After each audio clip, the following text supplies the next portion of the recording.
They said he was a threat. They said the 16-year-old Connor had lunged at the officer. But the viral video told a different story, one of cruelty, profiling, and a bully named Officer Mitchell, who thought a badge made him untouchable. He didn't know that the trembling boy he was tasing wasn't just a high school student. He was the son of Major General William Hayes, a decorated Marine commander fresh from deployment. Officer Mitchell thought he was mocking a boy with no daddy. He had no idea that before the taser wires could even cool, he wouldn't just be facing an internal review. He would be staring down the full disciplined fury of the United States Marine Corps. This is the story of the salute that ended a career. Connor Hayes's fingers were stained with yellow highlighter ink, and he didn't care. The flashcard in his hand read, Newton's third law, and he mouthed the answer silently. For every action, there is an equal and opposite reaction before flipping to the next one. The spring morning was cool enough that his breath made tiny clouds in the air, but warm enough that the cherry blossom tree across the street had started to bloom. It was the kind of morning that felt like a promise. He checked his phone. The bus was due soon. Mr. Hargrove's AP physics exam was that morning, and Connor had been preparing for some time, not because he was struggling. He had a strong average, but because he didn't believe in showing up unprepared for anything. His mother had raised him that way. Do it right or don't do it at all, she'd say, usually while folding his father's dress uniforms with military precision, even though Dad had been away on deployment.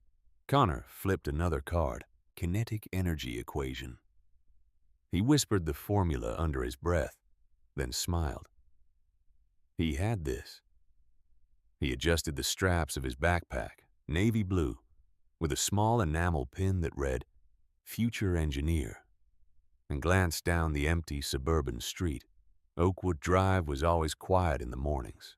Retired couples, a few young families, the kind of neighborhood where people still waved at each other and borrowed lawnmowers. A jogger passed, earbuds in, nodding at Connor with the universal good morning tilt of the head. Connor nodded back. He liked this spot. The bus stop was right in front of Mrs. Wilson's house, and she'd planted daffodils that were just starting to open, and sometimes she brought him a muffin if she'd baked extras. He'd always refuse politely at first. His mother taught him never to assume generosity. But Mrs. Wilson would insist, and he'd thank her 3 times before taking it. He pulled out another flashcard, Define Momentum. He was about to answer when he heard it, the low rumble of an engine that didn't belong. Connor looked up. A police cruiser was rolling down Oakwood Drive, slow and deliberate, like a shark testing the current. It wasn't speeding to a call. It wasn't passing through. It was searching. The morning light glinted off the hood, and Connor felt something tighten in his chest, the way it always did when he saw red and blue, even when they weren't flashing. His mother called it the reflex. His father, in one of their rare video calls from overseas, had called it something else. Survival instinct. Connor forced himself to look back down at his flashcards. You're not doing anything wrong. You're waiting for the school bus. You're a kid with a backpack full of textbooks. He flipped to the next card, but the words blurred. He wasn't reading anymore. He was listening. The engine got louder, closer. Then it stopped. Connor didn't look up. Not yet. He kept his eyes on the flashcard. Define centripetal force, but his pulse was tapping Morse code in his throat. He heard the cruiser door open, then the heavy creak of a gun belt settling as someone stood. Footsteps, boots on pavement. Don't run. Don't move too fast. Don't give them a reason. Hey. The voice was sharp, not friendly. Connor finally looked up.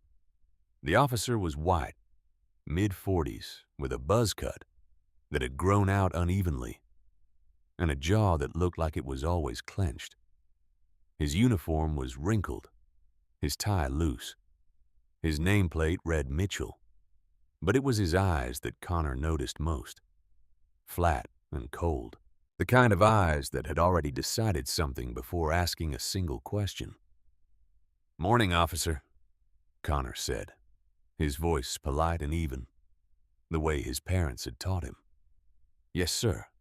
"No, sir. Keep your hands visible." Officer Mitchell didn't return the greeting. He looked Connor up and down, slow and deliberate, like he was cataloging evidence. His gaze lingered on the backpack, then on Connor's jeans, his sneakers, his face. "You live around here?" Officer Mitchell asked. "Yes, sir. Just up the street." Connor pointed toward his house, 3 blocks east, but didn't move his feet. "Uh-huh." Officer Mitchell's hand rested on his belt near the radio. "What are you doing out here?" "Waiting for the school bus, sir. I have an exam this morning." Officer Mitchell's lip curled just slightly, like he'd tasted something sour. He stepped closer, and Connor smelled coffee and stale cigarettes. "School bus?" Officer Mitchell repeated, dragging the words out like they were suspect. "You got ID?" Connor's stomach dropped, but he kept his face calm. "Yes, sir. It's in my backpack." "May I reach for it?" Officer Mitchell didn't answer right away. He just stared. And in that silence, Connor felt the morning change. The cherry blossoms didn't matter anymore. The daffodils didn't matter. The physics exam didn't matter. All that mattered was the man with the badge, who had already decided Connor was guilty of something. Slowly, Officer Mitchell finally said, and Connor knew, with the cold certainty of every lesson his parents had ever taught him, that nothing about this morning was gonna be okay. Connor's hands moved with deliberate slowness, the kind of choreographed caution that shouldn't be necessary for a 16-year-old reaching for a student ID. He unzipped the front pocket of his backpack, fingers visible, movements telegraphed like he was defusing a bomb. He cleared his throat. The laminated card was right where it always was, tucked into the small mesh pouch next to his calculator. "Here you go, sir," Connor said, holding it out between 2 fingers, the way you'd offer a treat to a nervous dog. Officer Mitchell didn't take it. He didn't even look at it. Instead, he shifted his weight, his jaw working a piece of gum with aggressive, rhythmic snaps. The smell of artificial spearmint cut through the morning air. Too sweet, too strong. His eyes stayed fixed on Connor's face, not the ID, and something about that felt like a trap. "I said, slowly," Officer Mitchell said, though Connor hadn't moved fast at all. "Yes, sir. This is my student ID. I'm a junior at Oak Ridge High. Like I said, I'm waiting for the bus." Officer Mitchell made a show of glancing at the ID, but his eyes didn't focus. He didn't read the name, didn't check the photo. He just waved it away like it was irrelevant, like Connor had offered him a coupon for a store he'd never shop at. "Put that away," Officer Mitchell said. Connor's chest tightened. "Sir, you asked for," I said. "Put it away." Officer Mitchell's voice went sharp and his hand dropped to his belt, hovering near the taser. "You giving me attitude?" "No, sir, I'm not." Connor slipped the ID back into his bag, zipping it slowly, buying himself time to think. His mind raced through the protocol his parents had drilled into him since he was young. Stay calm or be polite. Don't argue. Live to tell the story. Officer Mitchell stepped closer. Close enough that Connor could see the coffee stain on his collar, the mist patch of stubble on his neck. The officer's boots were scuffed, his tie crooked. See, everything about him radiated a kind of bitter exhaustion, like he'd been angry for so long it had soaked into his bones. "You know what's funny?" Officer Mitchell said, his tone conversational now. which was somehow worse. He popped his gum. I got a call earlier. Suspicious person in this area. A black male about your height, your build. He circled Connor slowly like a predator, testing for weakness. Wearing dark clothing, backpack, real specific description. Connor's pulse hammered. Sir, I live here. I'm just waiting for my bus. That's what they all say, Officer Mitchell said as he stopped in front of him again. Funny how everyone's always just waiting or just walking when we roll up, never doing anything wrong. He smiled, but it didn't reach his eyes. Where were you last night? I was home studying. My mom was with me. You got proof of that? Connor blinked. Proof? Yeah, proof. Witnesses, video. Something that puts you somewhere else. Officer Mitchell leaned in, and Connor could see the small blood vessels in his eyes. The exhaustion that had curdled into meanness. Because right now you're fitting a description, kid, and that makes you a person of interest. There's no description, Connor said, the words slipping out before he could stop them. I haven't done anything. Officer Mitchell's expression shifted, a flicker of something dark and satisfied. You calling me a liar? No, sir. Not just because it sounds like you're calling me a liar. Officer Mitchell straightened up, puffing his chest. Let me explain something to you. I've been on this force for many years. I know when someone's lying. I know when someone doesn't belong. And you. He pointed at Connor's chest. You don't belong here. The words landed like a slap. Connor felt heat crawl up his neck, not from anger, but from the sheer powerlessness of it. He belonged here more than Officer Mitchell did. His family had lived in this neighborhood for years. His mother volunteered at the community center. His father served his country. But none of that mattered, not to this man. I'm gonna be late for school, Connor said quietly, trying to de-escalate, trying to find an exit. The bus will be here any minute. You'll leave when I say you can leave. Officer Mitchell hooked his thumbs in his belt. Right now, you're being detained for questioning. Detained? Connor's voice cracked. For what? Matching the description of a suspect. Loitering. Failure to cooperate with an officer. Officer Mitchell ticked them off like he was reading from a menu. And if you keep running your mouth, we can add disorderly conduct. Connor felt the world tilting. This wasn't real. This couldn't be real. He had flashcards in his pocket, an exam that morning, a future mapped out in college applications and scholarship essays, and now he was being detained at a bus stop for the crime of existing. Sir, please, I just want to go to school. Officer Mitchell smiled again, and this time there was cruelty in it, the grin of someone who enjoyed watching things squirm. He cleared his throat. Should have thought of that before you decided to fit the description, he said, and then his hand moved to the radio on his shoulder. Fingers poised, not to call for backup, but to make this official, to turn a lie into a record, to turn a boy into a suspect. Connor's hands started to shake, and he shoved them into his pockets so Officer Mitchell wouldn't see. But Officer Mitchell saw anyway, and he smiled wider. Connor took a step back. He didn't mean to. It was instinct, the way your hand jerks away from a hot stove.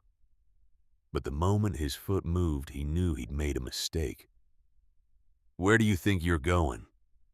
Officer Mitchell's voice went low. Dangerous. Nowhere, sir. I'm sorry.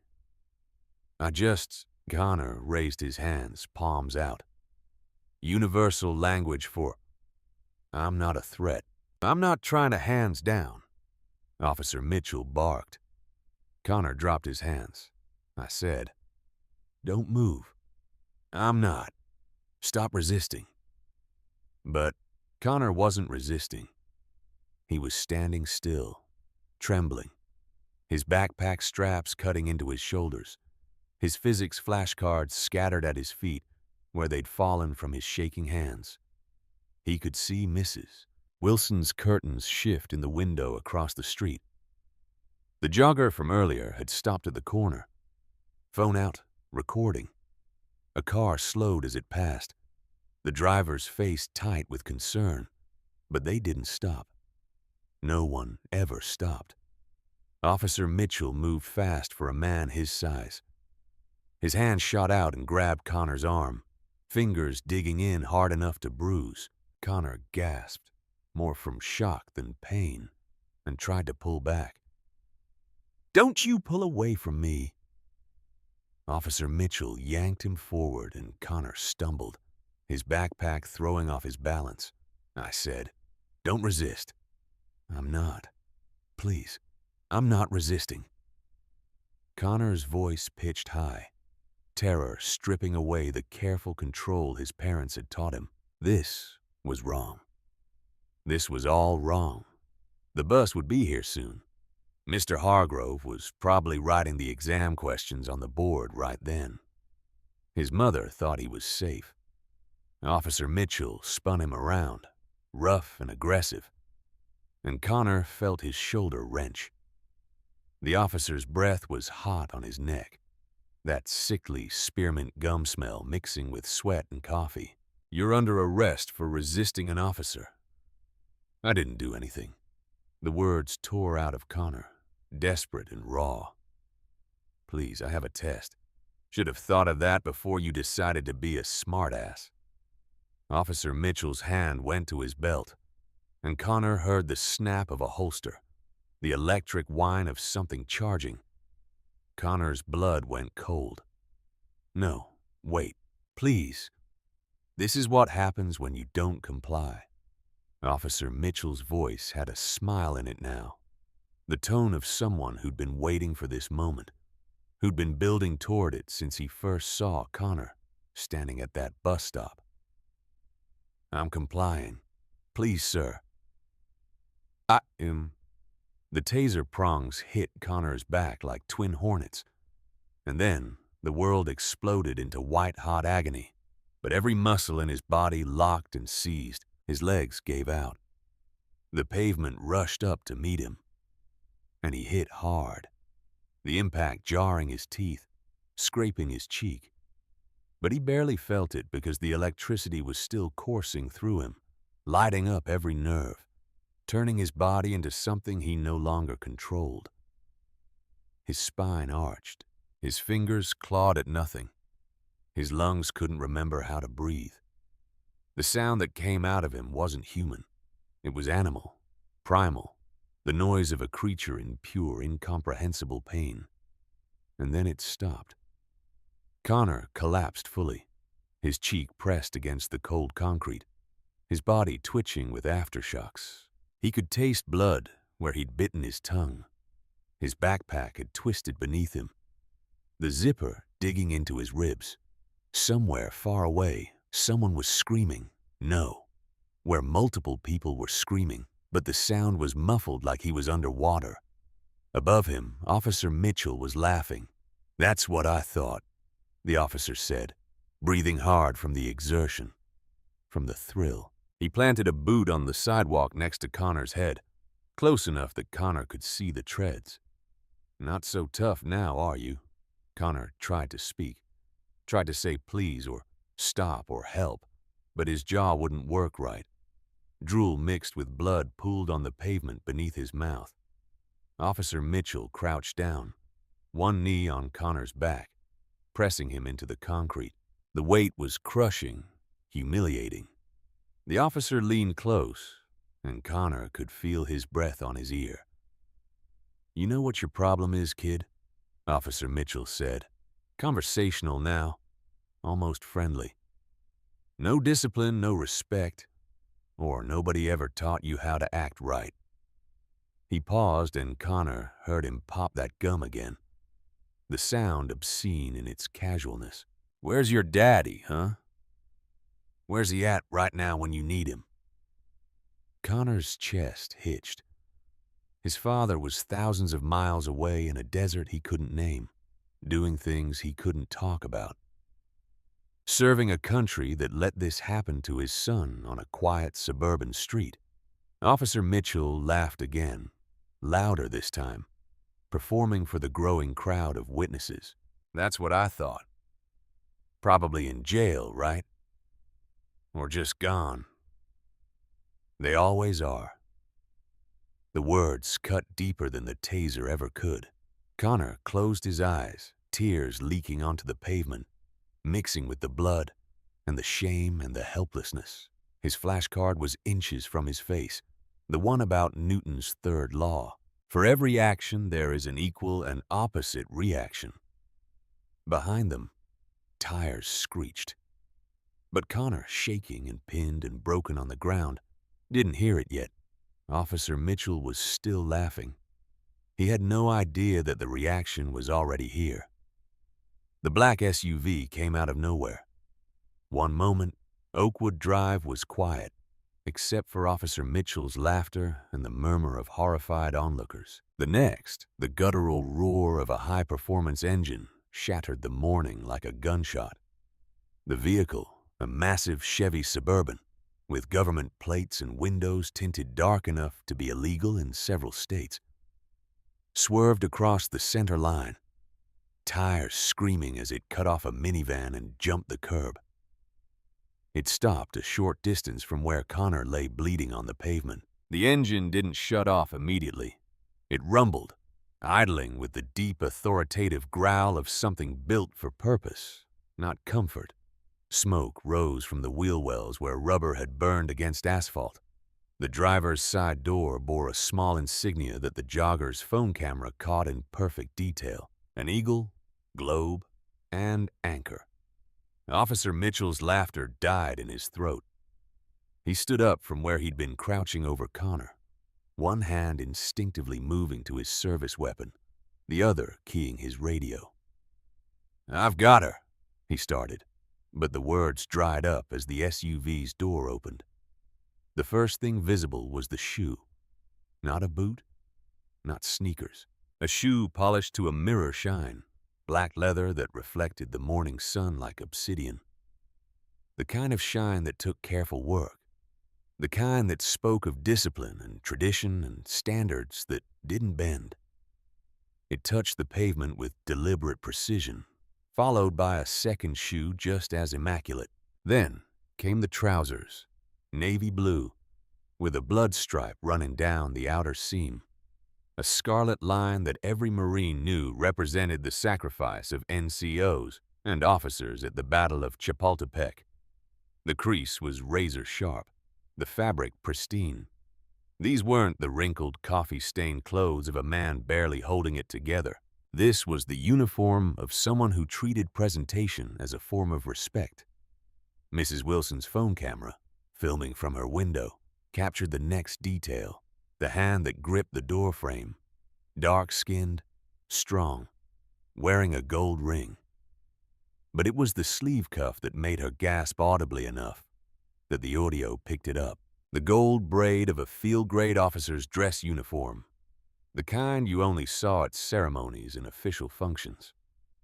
And then Major General William Hayes stepped fully into view. He was tall and broad-shouldered, but with the kind of posture that looked physically incapable of slouching.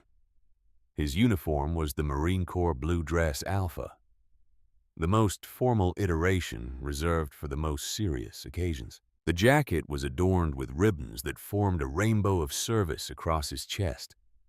Purple hearts, bronze stars, a silver star, campaign medals from conflicts most civilians couldn't name. On his collar, the rank insignia caught the light: 2 stars, Major General. But it was his face that stopped Officer Mitchell cold. Major General William Hayes wasn't screaming. He wasn't running. He wasn't doing any of the things a terrified father might do upon seeing his son convulsing on the ground. Taser wires still trailing from his back. He was utterly, terrifyingly calm. His jaw was set.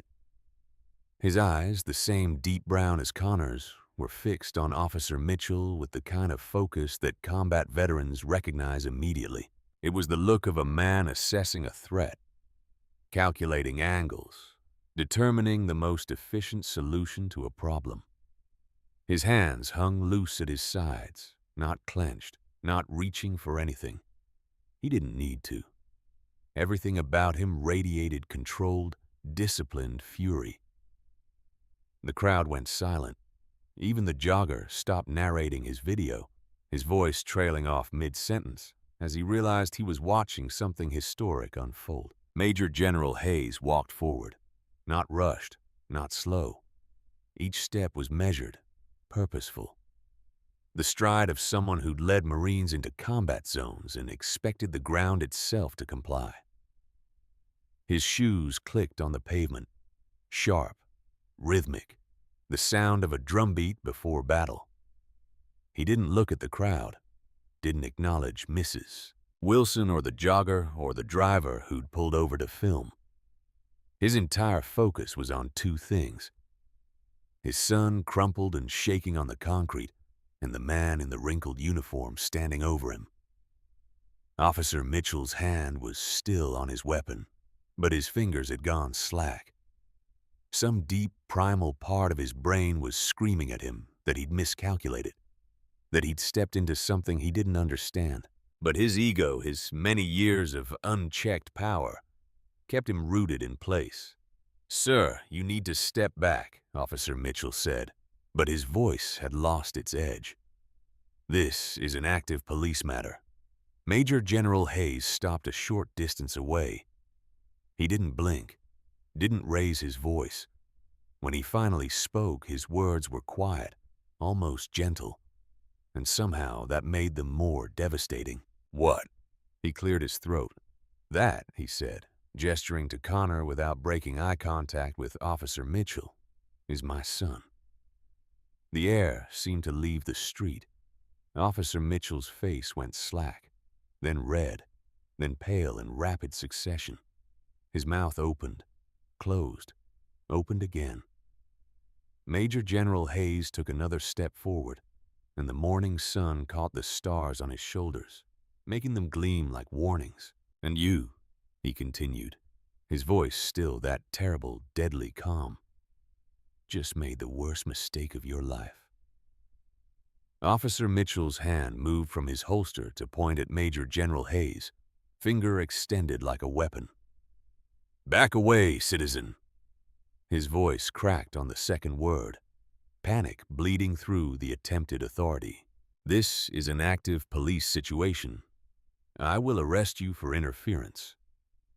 Major General Hayes didn't stop walking. I said, "Back away."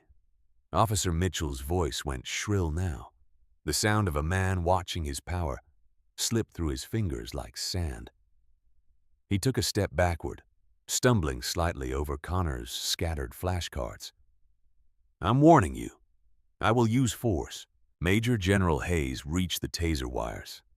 They were still attached to Connor's back, trailing across the concrete like electric serpents, the barbed prongs buried in his son's shirt. Any reasonable person would have stepped around them, would have maintained the distance, would have acknowledged the weapon. Major General Hayes stepped over them like they were cracks in the sidewalk. His polished shoe came down between the wires.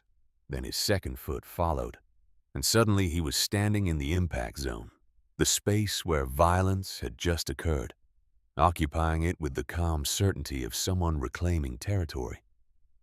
The sun was higher now, and the light caught the stars on his shoulders, making them flash like signal mirrors.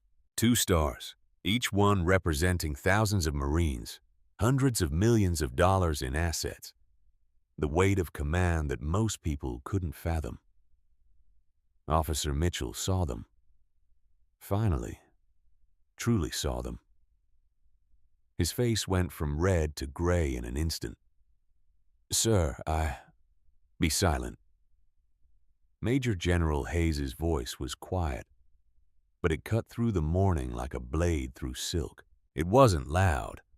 He didn't need volume. This was the voice that had ordered artillery strikes, that had commanded rooms full of colonels, that had been honed over decades of service into something that bypassed the brain and spoke directly to the spine. Officer Mitchell's mouth snapped shut. Connor, still on the ground, managed to turn his head. Through the haze of pain and shock, he saw his father's shoes.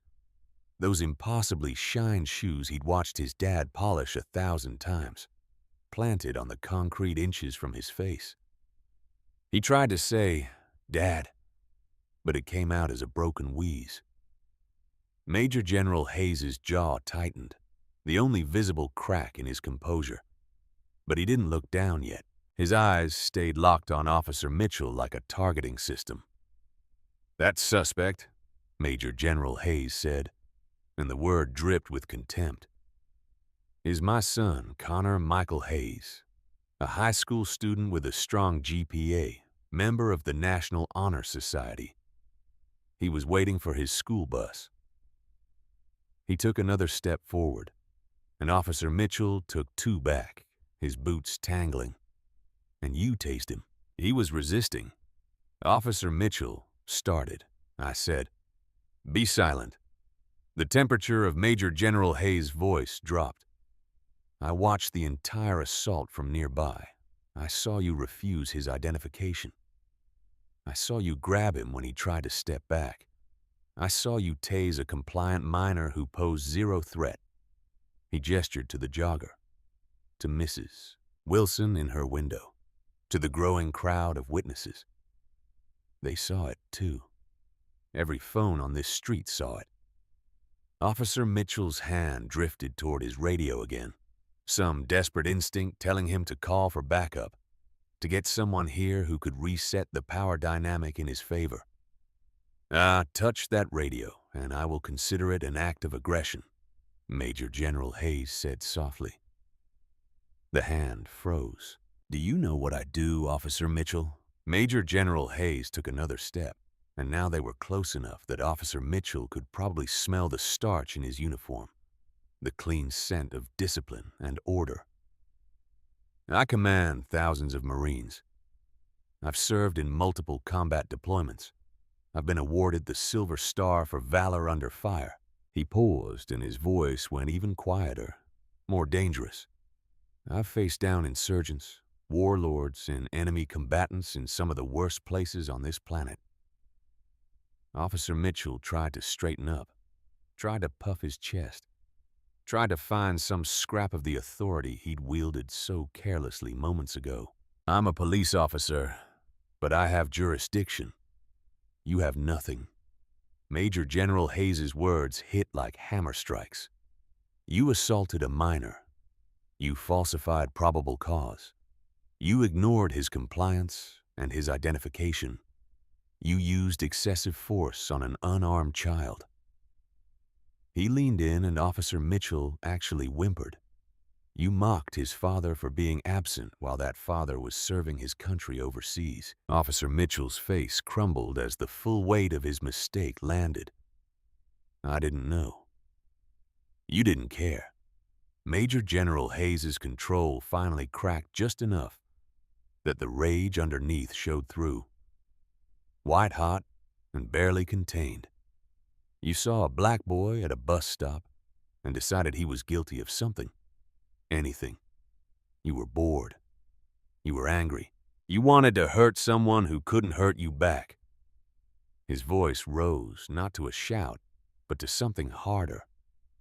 Command voice. The tone that carried across training fields and through the chaos of battle. You thought he had no one, no protection, no recourse. The crowd had grown. A semicircle of witnesses with phones raised like torches. Major General Hayes straightened to his full height, shoulders back, and the morning sun seemed to frame him like a painting. When he spoke again, his voice returned to that deathly calm. But every word landed with the force of artillery. "I am Major General William Hayes, United States Marine Corps, and I am your worst nightmare." Officer Mitchell's knees buckled and he caught himself on the hood of his cruiser, his face the color of spoiled milk. Behind Major General Hayes, more tires screeched, but this time it was sirens that followed. Officer Mitchell's hand was trembling now, hovering near his weapon like a nervous bird that couldn't decide whether to land or flee. His eyes darted from the stars on Major General Hayes' shoulders to the ribbons on his chest, to the polished shoes, to the crowd of witnesses searching desperately for an escape route that didn't exist. You can't. Officer Mitchell's voice came out strangled, his brain short-circuiting as years of unchecked power collided with the sudden, terrifying reality of consequences. I'm a police officer. You don't have authority over. Holster your weapon. Major General Hayes' command voice hit like a physical force. The same tone that had stopped fistfights between drunk Marines, that had brought order to chaos in forward operating bases, that carried the weight of decades of men following him into danger. Because they trusted him more than they feared death. Officer Mitchell's hand jerked away from his gun like he'd been shocked. I said, "Holster it." Major General Hayes didn't blink, didn't move, just stood there radiating the kind of authority that couldn't be faked or bought or borrowed, the kind that came from leading thousands of people through impossible situations and bringing them home alive. Now, Officer Mitchell's fingers fumbled with the retention strap. His hands were shaking so badly it took him several tries to snap the holster closed. When he finally managed it, he looked taller somehow, like the gun had been the only thing holding him upright. "Step away from my son." It wasn't a request. Officer Mitchell stumbled backward, nearly tripping over his own feet. His back hit the squad car, and he steadied himself against it, chest heaving like he'd just run a mile. Sweat darkened the armpits of his wrinkled uniform, and that piece of gum he'd been chomping so aggressively had disappeared somewhere in his panic. Major General Hayes knelt beside Connor. With the same controlled precision he'd shown walking across the taser wires, his hands steady as a surgeon's, carefully removed the barbed prongs from his son's back. Connor flinched, whimpered, and Major General Hayes' jaw tightened again, that small tell that he was holding back volcanic rage. "I've got you," Major General Hayes murmured, his voice transformed completely, all the hard edges gone soft for this moment. "I'm here now. You're safe." He shrugged out of his dress jacket, the one worth a fortune in tradition and symbolism, and the one that had taken him decades to earn, and draped it over Connor's shaking shoulders. Then he stood, and the general was back. "Someone call an ambulance," he said. Not loud, but the jogger was already dialing, nodding frantically. Officer Mitchell had recovered a sliver of composure, just enough to be dangerous in a different way. His face flushed red with humiliation, and he pushed off from the car, drawing himself up. "You can't just... This is my jurisdiction. I was conducting a lawful. You were committing assault and battery on a minor." Major General Hayes turned to face him fully, and Officer Mitchell actually took another step back. "You falsified probable cause. You ignored compliance. You deployed a weapon against an unarmed, non-threatening 16-year-old boy." His voice remained level, almost conversational, but somehow made it more devastating. "And you did it because you have a badge, and you thought that made you untouchable." I thought he was a suspect. There was no suspect. Major General Hayes took a single step forward, and Officer Mitchell pressed himself against the cruiser. There was no call, no description, no crime, just a black child waiting for his school bus. "And you decided that was suspicious enough to justify violence." Mrs. Wilson's voice rang out from her window, clear and sharp, despite her age. "I've lived here for decades, and I've never seen you patrol this street before this morning, officer." The jogger lowered his phone just enough to shout. "He showed you his student ID. We all saw it." A woman in scrubs, a nurse heading home from a night shift, pushed through the crowd. Also, that boy asked permission before reaching for his identification. I heard him. He did everything right. And you tased him anyway. The crowd was growing bolder now, their voices overlapping, building into a chorus of outrage that had been bottled up the moment Officer Mitchell's cruiser had rolled down this quiet street. They'd been afraid before. Afraid of retaliation, of being next, of what happens when you challenge someone with a gun and a badge. But Major General Hayes's presence had broken that fear. Authority had arrived that outranked cruelty. This is police business. Officer Mitchell's voice pitched high and desperate. All of you need to disperse or You'll what? Major General Hayes's question hung in the air like a blade. Arrest them. Tase them too. He gestured to the crowd. I count many witnesses, many phones recording. You're on every social media platform by now. Your dash cam caught everything. He paused. And in case you've forgotten, I watched you commit this assault from the moment you refused my son's identification.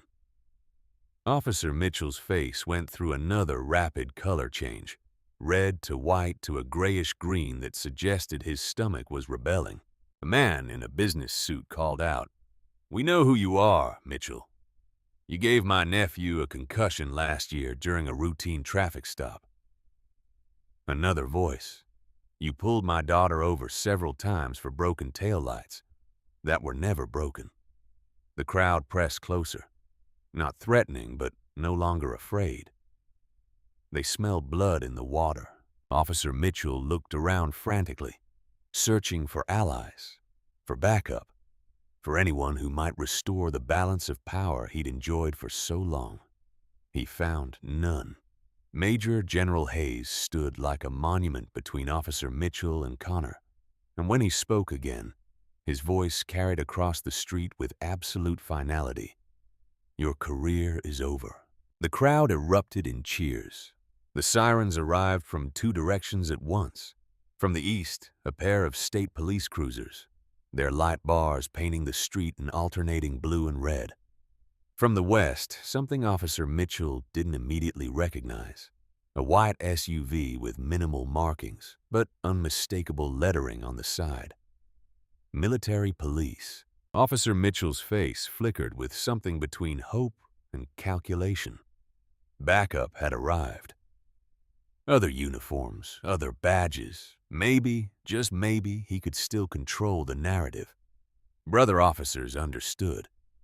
They knew how these situations worked, how civilians and witnesses always got it wrong, how a split-second decision in the field looked different than it did on a phone camera. He pushed off from his cruiser, straightening his rumpled uniform, wiping the sweat from his face.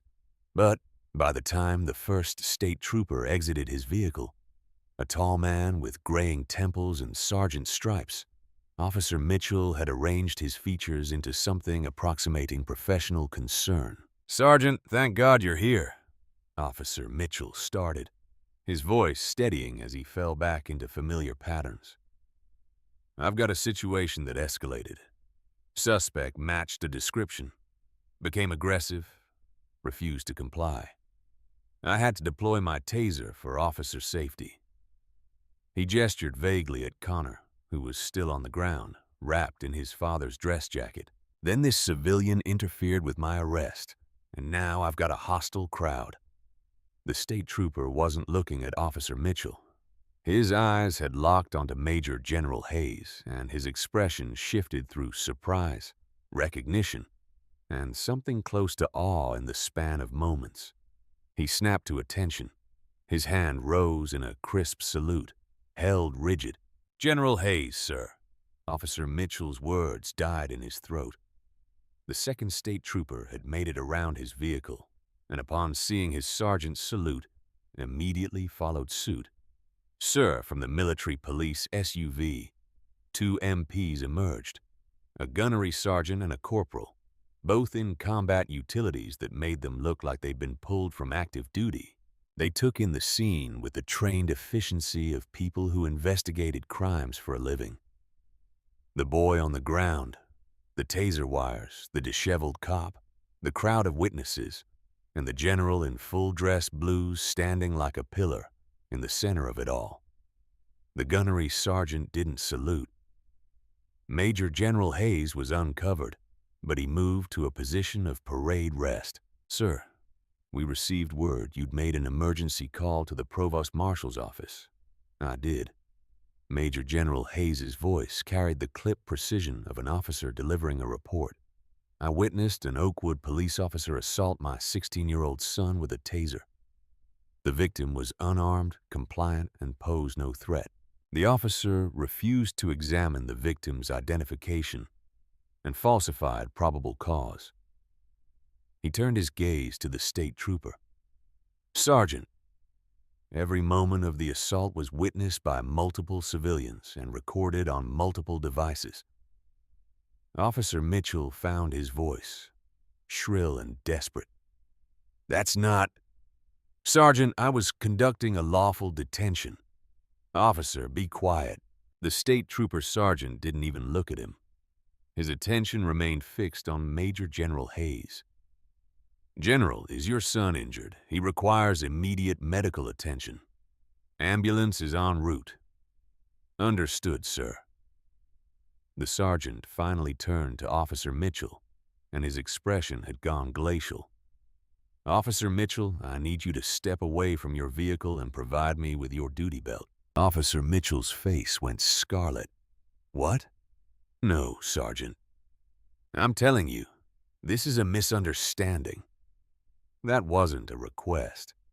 The sergeant's hand moved to rest on his own weapon. Not threatening, just present. "You're being detained pending investigation into your use of force." "This is insane." Officer Mitchell's voice cracked. "You're taking the word of a civilian over a fellow officer." The sergeant's jaw tightened.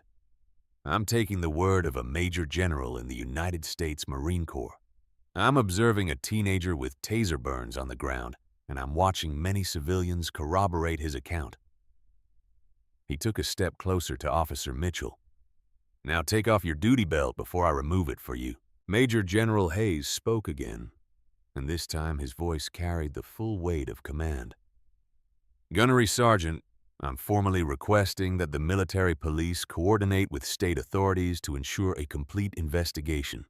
My son is a dependent of an active duty service member assaulted while I was returning from a classified deployment. This falls under both civilian and military jurisdiction." "Aye, sir." The gunnery sergeant pulled out a notepad. "We'll be coordinating with the FBI and the DOJ Civil Rights Division." Officer Mitchell's face went from red to ashen. "Civil Rights Division. This is... you can't." He spun to the state trooper. "I'm a veteran of many years. I know my rights. I was doing my job." "Your job," Major General Hayes said, his voice cutting through Officer Mitchell's panic like a scalpel, "was to protect and serve. Instead, you profiled, assaulted, and brutalized a child." He took a single step toward Officer Mitchell, and the crowd went silent. "Sergeant, I'm formally requesting the immediate arrest of Officer Mitchell for assault and battery, filing a false police report, and violation of civil rights under color of law." The state trooper sergeant nodded. "Turn around, Officer Mitchell. Hands behind your back. No, this isn't."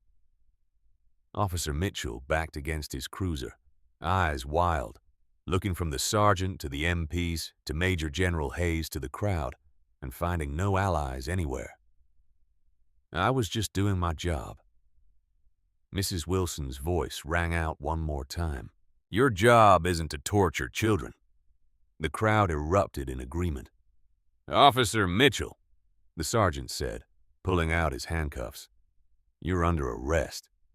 And as the metal clicked around Officer Mitchell's wrists, the same wrist that had grabbed Connor, that had deployed the taser, that had expected to go home that night, with another story about putting someone in their place. The morning sun glinted off Major General Hayes' stars one more time. The bully had finally met someone he couldn't intimidate, and he was learning what accountability felt like. The trial unfolded over several days, which was remarkable given the complexity of the charges.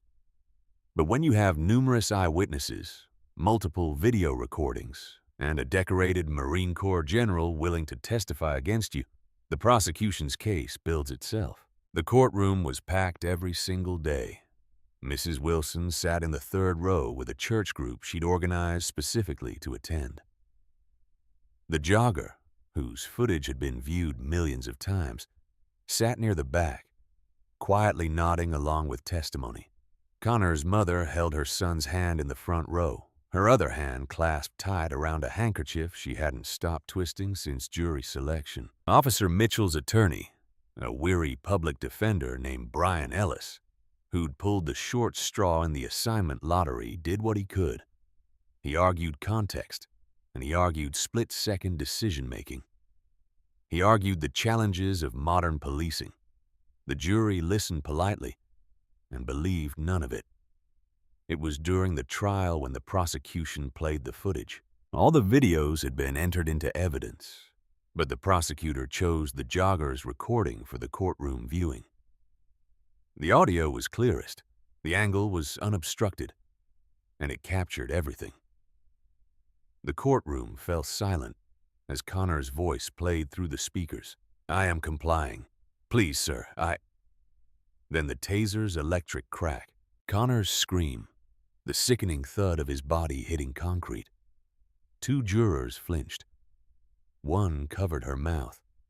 But it was what came next that made the entire courtroom inhale as one. Officer Mitchell's laughter, tiny but unmistakable through the phone speakers. Then his voice dripping with cruel satisfaction. "Where's your daddy, huh? Where's he at right now when you need him?" That's what I thought. Probably in jail, right? Or just gone. They always are.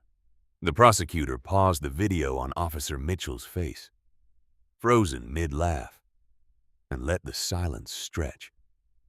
When he finally spoke, his voice was quiet. Officer Mitchell mocked this child for having an absent father. He turned to look at the defense table, where Officer Mitchell sat in an ill-fitting suit, his face carefully neutral. A father who was at that exact moment returning from a deployment serving his country in a classified combat zone. Officer Mitchell's attorney objected on relevance, but the judge overruled with a look that could have stripped paint. Major General Hayes testified toward the end. He arrived in his service uniform, not the dress blues from that morning, but the Marine Corps service uniform, still formal, still adorned with his ribbons and rank insignia. He moved to the witness stand with the same measured precision he'd shown on Oakwood Drive, raised his right hand, and swore to tell the truth. The prosecutor's questions were straightforward. Major General Hayes' answers were surgical. Yes, he had witnessed the assault. Yes, his son had been compliant. Yes, Officer Mitchell had refused to examine identification. Yes, the use of force was excessive and unwarranted. But it was during cross-examination that Major General Hayes delivered the moment that would be quoted in law schools for years to come. Officer Mitchell's attorney, grasping at straws, asked, "General Hayes, isn't it true that police officers face difficult or dangerous situations every day?" "It is. And isn't it true that split-second decisions must sometimes be made?" "It is." "Then surely you, as a military officer, can understand the need for force when dealing with potential threats." Major General Hayes was quiet for a moment. When he spoke, his voice filled the courtroom with the same command presence that had stopped Officer Mitchell cold on that sidewalk. "I have served this country for decades. I have led Marines in combat zones in places I still cannot name. I have made split-second decisions where lives hung in the balance. I have authorized the use of force against actual enemies, armed combatants who meant to kill me and my Marines. He paused, and his eyes moved from the attorney to the jury. And never, not once in my years of service, have I or any Marine under my command used force against an unarmed child holding flashcards for a physics exam. The courtroom was silent.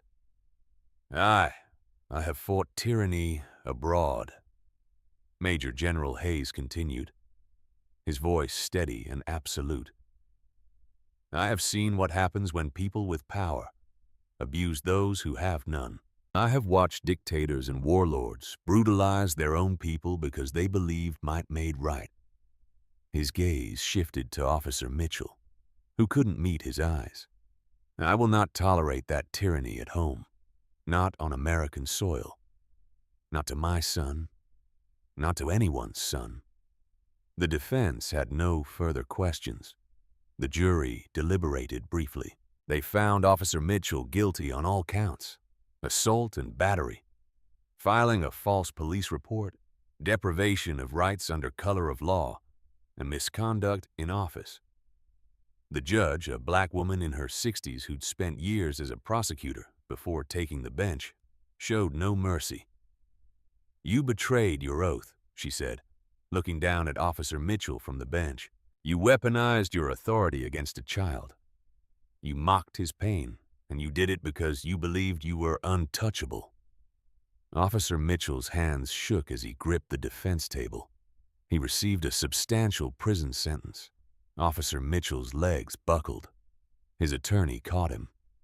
In the gallery, Connor exhaled for what felt like the first time in months. Justice, slow and imperfect as it was, had finally arrived. The letter arrived months after the cell door had first slammed shut behind Officer Mitchell. It was thin, just 2 pages, and the envelope bore his daughter's handwriting, the same looping script she'd used since middle school. Officer Mitchell stared at it for a full minute before opening it, sitting on the edge of his bunk in the small, concrete box that had become his entire world. His hands shook slightly. They did that now. The doctor said it was stress. Officer Mitchell suspected it was just what happened when everything you'd built your identity on got stripped away. The divorce had been finalized months earlier. His wife hadn't even bothered to show up to the hearing, just had her attorney deliver the documents and a single sentence through a third party. "I'm ashamed I ever married you." She'd kept the house. He'd kept the debt. The legal fees from his defense, even with a public defender, had consumed what little savings they'd had. His pension was gone, seized as part of the civil settlement Connor's family could have pursued, but hadn't. They'd simply let the state take it, which somehow felt worse. His former colleagues at the precinct had stopped taking his calls early on. The union rep visited once, said there was nothing they could do for someone convicted of civil rights violations, and never came back. Officer Mitchell had learned what true isolation felt like. Not the manufactured loneliness he'd inflicted on others, but the real thing. The kind where you realize you'd built your entire life on a foundation of fear and cruelty, and when that crumbles, there's nothing underneath. He unfolded Emily's letter. "Dad, I know we haven't talked since the trial. Mom said I didn't have to write if I didn't want to. But I thought you should know this." Officer Mitchell's chest tightened. Emily was in college now when he'd been arrested. She'd stopped visiting after some time, after the other inmates had figured out who he was and what he'd done. Word traveled fast in prison, especially when your case had been national news. He was kept in protective custody now, isolated even from the isolated. I got accepted to the state university, full acceptance to their engineering program. They said my application was one of the strongest they'd seen. Despite everything, Officer Mitchell felt a flicker of something almost like pride. Emily had always been brilliant, had always worked harder than anyone else. She got that from her mother. But Dad, we couldn't afford it. You know, Mom's been working 2 jobs since the divorce, and I've been working part-time, but the tuition was expensive. I applied for financial aid, but we made just enough to not qualify for most of it. I thought I was going to have to stay at community college, maybe drop out entirely to work full-time. Officer Mitchell closed his eyes. One more thing his choices had destroyed. One more person damaged by his need to feel powerful for those moments on a suburban street. But then I got another letter. I've been awarded the Connor Hayes Resilience Scholarship. Full tuition, 4 years, plus a stipend for books and housing. Dad, it's a full ride. I'm going to state. I'm going to be an engineer. The name hit Officer Mitchell like a physical blow. Connor Hayes, the letter continued. But Officer Mitchell's vision was blurring. The scholarship is for students from families impacted by systemic injustice and police violence. It was founded by Connor Hayes. Yes, that Connor Hayes and his family.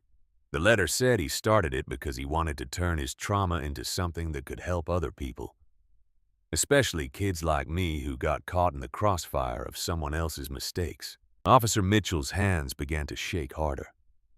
Dad, the boy you hurt is paying for my education. The family you tried to destroy is the reason I get to have a future. Do you understand that? They didn't have to do this. After what you did to their son, they could have hated me, hated our whole family. But they didn't. The scholarship letter ended with a quote from Connor. He said, "My father taught me that true strength isn't about power over others. It's about lifting people up, especially when you have every reason not to." The page was trembling in Officer Mitchell's grip now.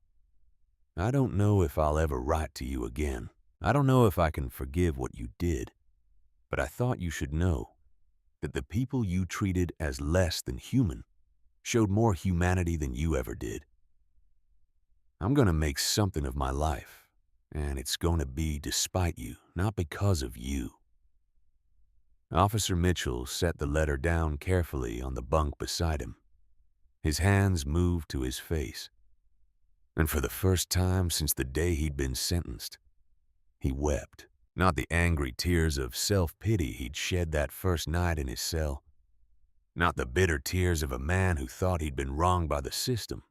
These were different. These were the tears of someone finally understanding the magnitude of what he'd done and who he'd been. Connor Hayes had been 16 years old, 16, a child with flashcards and dreams and a future. And Officer Mitchell had tried to destroy him for no reason other than that he could. And now that same child, no, that same young man, was ensuring that Officer Mitchell's daughter had the future. Officer Mitchell's choices had nearly stolen from her. He'd been defeated by kindness, not by the trial, not by the prison sentence, not by the divorce or the bankruptcy or the isolation. Those were just consequences. This was something else entirely. This was grace he didn't deserve, extended to someone he loved, by someone he'd brutalized. Officer Mitchell curled onto his side on the thin mattress. Emily's letter clutched in his shaking hands and sobbed into the silence of his cell. Outside, through the small window near the ceiling, he could see a patch of sky turning orange with sunset. Somewhere out there, Connor Hayes was starting a foundation, building a future, lifting people up. And Officer Mitchell was here, alone in the dark, finally understanding what he'd lost when he'd chosen cruelty over compassion. The boy had won not with violence or revenge, but with something far more powerful. He'd won by refusing to become what Officer Mitchell had been. And that, more than the bars or the conviction or the years stretching ahead, was the sentence Officer Mitchell would serve for the rest of his life. So, what do you think? Did Officer Mitchell get what he deserved? Or was his sentence too light for what he did to Connor? And would you have been able to extend that kind of grace? Funding the scholarship for his daughter like the Hayes family did? Well, let me know in the comments below. In the end, this story isn't really about a badge, a taser, or even the dramatic arrival of a Marine general. It's about something far deeper. The quiet, unbreakable power of choosing grace when the world gives you every reason to choose revenge. Connor Hayes could have let bitterness poison his future. Instead, he turned his pain into purpose and created a scholarship that lifted the very daughter of the man who had tried to break him. That single act reminds us that true strength has nothing to do with how loudly you can shout, how hard you can strike back, or how much power you hold over someone else. Real strength is measured in the moments when your heart wants to close off, but you choose to open it wider. It's the courage to see another person's child not as an enemy's legacy, but as someone still worthy of hope and opportunity. Life will hand you injustice, cruelty, and moments that make you want to harden forever. But the people who leave the deepest mark on this world are the ones who refuse to let darkness win inside them. They respond with light anyway. They build instead of burn. They lift instead of crush. Connor and his family showed us that forgiveness isn't weakness. It's the most powerful form of victory there is. What about you? Could you have extended that kind of grace to the family of someone who hurt your child so deeply? Or do you believe some wrongs are simply unforgivable? Drop your honest thoughts in the comments below. I read every single one, and I love hearing how these stories move you. If this message touched your heart, please hit that like button.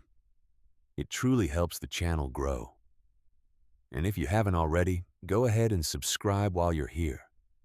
And ring the notification bell so you never miss a story that reminds us what real humanity looks like. Thanks for watching, and remember, the strongest thing you can ever do is choose kindness when it's the hardest choice in the room.